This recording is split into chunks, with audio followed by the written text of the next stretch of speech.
Hello guys, कैसे हैं आप लोग। चलो स्टार्ट कर रहे हैं अपना नेक्स्ट वीडियो, है ना। चलो स्टार्ट करते हैं। चलो ठीक है। देखो सेकेंड वाला जो क्वेश्चन इसमें है ना, which type genotype represents the true dihybrid condition. It's a very easy question और इसका आंसर आप लोग आसानी से दे पाइएगा। डाइहाइब्रिड मैंने पहले बताया, हाइब्रिड मतलब क्या होता है कि दोनों तरह के एलील आपको रहेंगे। डाई अगर लिखा हुआ आगे तो दो तरह के कैरेक्टर है और दोनों के लिए आपको दोनों तरह के एलील दिखाने को मिल रहे हैं। अगर मोनो हाइब्रिड होता तो एक ही कैरेक्टर रहता और उसमें दोनों तरह के एलील देखने को मिलते हैं। दिस इज मोनो हाइब्रिड, ठीक है ना। This is monohybrid, this is dihybrid. The genes can be either one, टी ले लो, आर ले लो, ए ले लो, बी ले लो, जेड ले लो, सी ले लो, जो ले लो। ठीक है ना। आपको बस यहाँ पे अपना काम करना है। अब ट्राया हाइब्रिड देखो कैसा होगा, तो टी ले लेते हैं, आर ले लेते हैं, है ना, और आर ले लेते हैं, और क्या ले लेते हैं, बी ले लेते हैं ना, बी और बी ले लेते हैं। ठीक है, तो इधर से ट्राया हाइब्रिड हो गया।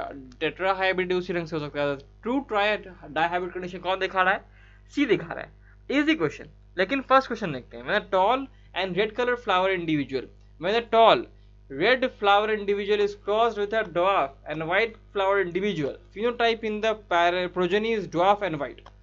जो phenotype of progeny है वो dwarf और white है। what will be the genotype of the tall and red flower individual। कहने का मतलब क्या बोल रहा है ये, कि जब हम लोग इरेज करता हूँ इसको मैं, ठीक है ना, जब हम लोग क्या करते हैं ना कि एक टॉल और रेड फ्लावर लेते हैं, टॉल और रेड फ्लावर लेते हैं, ठीक है, टॉल और रेड फ्लावर लेते हैं, तो क्या होता है देखो, हम लोग ने लिया टॉल और रेड फ्लावर। हम लोग को पता नहीं है कि यहाँ पे सेकंड वाला जीन क्या है, वी डोंट नो इट।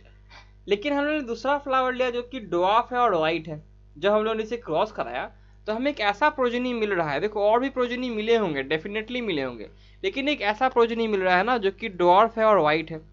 ये तो तभी ना हो सकता है कि जब एक टी जो है और एक आर जो है वो इससे आया हो। इसका मतलब इसके पास एक छोटा टी होगा, छोटा आर होगा। इसका मतलब ये जो होगा ये हमारे पास कैसा होना चाहिए, ये कैसा होना चाहिए, ये हेट्रोजाइगोट होना चाहिए। आंसर होना चाहिए सी। ठीक है, टेस्ट क्रॉस का रूप था एक ढंग का, एक क्वेश्चन भी था। नॉर्मल साइज मेज हैज स्टार्ची सीड्स। जो स्टार्ची सीड्स होता है ना वो स्मूथ होता है, और जो सुगरी होता है ना जिसमें शुगर होता है वो रिंकल्ड होता है। ठीक है ना, क्रिंकल लिखा हुआ है। क्रिंकल मतलब क्रिंक मतलब क्रैक्स होते हैं, तो वही ढंग से रिंकल्ड मतलब वही चीज हुआ, सेम चीज हुआ। Remain smooth, starchy seeds remain smooth, and ये नॉर्मल है। नॉर्मल मेज का जो सीड होता है वो स्टार्ची होता है, वो स्मूथ रहता है। म्यूटेंट सीड जो होता है मेज का वो शुगरी होता है, शुगर होता है, और क्रिंकल्ड रहता है जब ड्राई हो जाता है। ठीक है, जब एक म्यूटेंट वन को हम लोग क्रॉस कराते हैं नॉर्मल प्लांट से तो F1 प्रोड्यूस होता है जिसके पास स्मूथ सीड्स है। इससे ये पता चला हमें कि स्मूथ और स्टार्ची वाला जो कैरेक्टर है वो एक तरह का डोमिनेंट कैरेक्टर है। इसलिए हम लोग जब इसको हम लोग देखेंगे तो हम लोग इसको ऐसे लिखेंगे। स्मूथ के लिए अगर डोमिनेंट है तो हम लोग कैपिटल एस लिखेंगे, और स्मॉल एस लिखेंगे हम लोग किसके लिए, क्रिंकल्ड के लिए, यानी कि जो कि रिंकल्ड वाला है, जो कि शुगरी सीड्स है। ठीक है ना। तो हम लोगों ने क्या किया है, एक नॉर्मल मेज प्लांट को, नॉर्मल मेज प्लांट मतलब कैपिटल एस वाले प्लांट को हम लोग ने स्मॉल एस वाले प्लांट से लिंक कराया है। ठीक है ना। बोल रहा है कि F1 प्रोड्यूस होता है smooth seeds. What would be the relative ratio of the different seeds type produced when F1 was allowed to self। अब इस F1 जो हमारे पास कैपिटल एस स्मॉल एस बनेगा, इसको अगर हम लोग सेल्फ करा देते हैं तो हम लोग कैसा हमें मिलेगा, तो हमें कैपिटल एस मिलेगा, फिर कैपिटल एस स्मॉल एस मिलेगा, फिर एक और कैपिटल एस स्मॉल एस मिलेगा। ठीक है ना, फिर एक स्मॉल एस मिल जाएगा। ठीक है, इस ढंग से हमें मिल जाएगा यहाँ पे आपको आंसर। तो ये जो आंसर है यहाँ पे कैसा दिख रहा है आपको, कि तीन आपको दिख रहे हैं स्मूथ और एक दिख रहा है शुगरी। तो तीन स्मूथ एक शुगरी दिख रहा है। सिंपल टीटी वाला केस था ये भी। If a plant of heterozygous, if a plant is heterozygous for tallness is self. Tallness के लिए हेट्रोजाइगस है, यानी कैपिटल टी स्मॉल टी है उसके पास, उसको सेल्फ किया गया। The F2 generation has both tall and डॉफ not. Obviously बात है 3:1 के रेशियो में रहता है। ये क्या प्रूव करता है, ये प्रूव करता है कि दोनों जो टॉलनेस और डॉफनेस वाले कैरेक्टर है जो कि F1 में हमें नहीं दिखाई दे रहा था, ठीक है ना, लेकिन फिर भी F2 में हमको दिखाई देने लगा। इसलिए पता चलता है कि जो दो एलील्स जो थे हमारे वो सेग्रीगेट कर गए हैं। देखो सिंपल सी बात है, जब भी एलील्स दिखाई देंगे आपको, टॉलनेस डॉफनेस, मोटा छोटा, ठीक है, मोटा पतला, ठीक है ना, लंबा छोटा, ठीक है ना, काला उजला या फिर रेड व्हाइट, मतलब एक ही कैरेक्टर के बारे में बात कर रहा होगा लेकिन दो अलग अलग ट्रेड्स के बारे में बात कर रहा होगा, दो अलग अलग फिनोटाइप्स के बारे में बात चल रही होगी, तो वहाँ पे सेग्रीगेशन वाला टर्म यूज होगा। लेकिन जब दो अलग अलग जीन्स के बारे में बात करते हैं, जैसे टॉलनेस, जैसे हाइट और कलर, तो हाइट और कलर अलग अलग चीजें हैं। हाइट टॉल या शॉर्ट हो सकता है, लेकिन कलर रेड ब्लू ग्रीन ये सब हो सकते हैं। तो इन दोनों की जब बात करेंगे ना हाइट और कलर के बारे में, तो हम लोग इंडिपेंडेंट असॉर्टमेंट शेप का इस्तेमाल करेंगे। यहाँ आंसर बी हो जाएगा। When a heterozygous tall plant are self-pollinated, the tall and dwarf plants are obtained. This explains this segregation. Law of segregation को ये explain करता है, और ये this was the first law of Mendel. बहुत लोग बोलेंगे डोमिनेंस, तो उन्होंने पहला वीडियो मेरा नहीं देखा है। इसके पहले वाले बहुत सारे वीडियोस में मैंने बताया है कि मेंडल का पहला लॉ क्या था, लॉ ऑफ सेग्रीगेशन था। फिर दूसरा लॉ क्या था, लॉ ऑफ इंडिपेंडेंट असॉर्टमेंट था। ठीक है, from a single year of corn, एक ईयर ऑफ कॉर्न मतलब जैसे कि आप लोग भुट्टा खाते हैं, भुट्टा, तो ये जो एक भुट्टा जो ये होता है, इसमें बहुत सारे दाने लगे होते हैं, है ना। ये जो एक भुट्टा होता है ना, ये जहाँ भुट्टा होता है बहुत सारे यहाँ पे हेयर्स होते हैं इसके, ये होता है एक ईयर। ठीक है, एक ईयर। एक सिंगल ईयर ऑफ कॉर्न से एक फार्मर ने 200 कर्नल्स प्रोड्यूस किए, जो कि 140 टॉल थे और 40 ड्रॉप थे। इसमें बहुत सारे सीड्स होते हैं, ठीक है ना, उसको कर्नल कह रहे हैं। उससे हम लोगों ने 200 कर्नल्स निकाले, उससे हम लोगों ने 140 + 40 करके लिख रहा है यहाँ पे, देखो 180 का ही दिया है रेशियो। 180 प्लांट ही टोटल में हो रहा है, लेकिन बोल रहा है कि 200 कर्नल यूज किया, इसका मतलब 20 प्लांट शायद डेथ हो गया होगा उनका। तो इसलिए यहाँ पे देखो घुमा फिरा के डेटा दिया रहता है आप लोगों को कंफ्यूज करने के लिए, लेकिन जो डेटा मेनली हमें काम है उसके बारे में बात करो। The genotype of the offsprings कैसे होंगे, उनके जीनोटाइप बताने हैं। अब देखो जो जीनोटाइप का जो रेशियो है उसको पहले देख लेते हैं। ये किस ढंग का रेशियो दिखला है, देखो आपको फिनोटाइप पे दिखा, फिनोटाइपिक रेशियो दिया हुआ है, पूछ रहा है जीनोटाइप। तो फिनोटाइपिक रेशियो देखो हम लोग रिलेशन याद आना चाहिए कि 3:1 रहता है ना फिनोटाइप, तो रेशियो होता है जीनोटाइप का 1:2:1। अगर मेंडलिज्म का कैरेक्टर को फॉलो कर रहा है तो, अगर इनकम्प्लीट डोमिनेंस है तो दोनों का दोनों सेम दिखाई देंगे, और या फिर कह सकते हो को डोमिनेंस है तो दोनों के दोनों सेम दिखाई देंगे, phenotype and genotype as well as. यहाँ पे क्या होगा, यहाँ पे देखो यहाँ पे 1 0 से 0 गया, और 4 से 3 बार में कटा था 3, यानी 3:1 रेशियो आपको लगभग दिखाई दे रहा है यहाँ पे, है ना, अप्रोक्सीमेटली दिखाई दे रहा है। इसलिए जीनोटाइपिक रेशियो होगा 1:2:1, इसलिए आंसर होगा हमारे पास A. Next question, from across A B B what are the following. देखो ये जो कैपिटल बी है ना, इसमें कोई चेंज नहीं है, तो किसी बच्चे में स्मॉल बी कभी आ ही नहीं सकता, तो सारे के सारे कैपिटल बी ही रहने वाले हैं, तो कहीं भी स्मॉल बी वाला ऑप्शन नहीं है, तो ये प्रॉब्लम भी खत्म हो गया।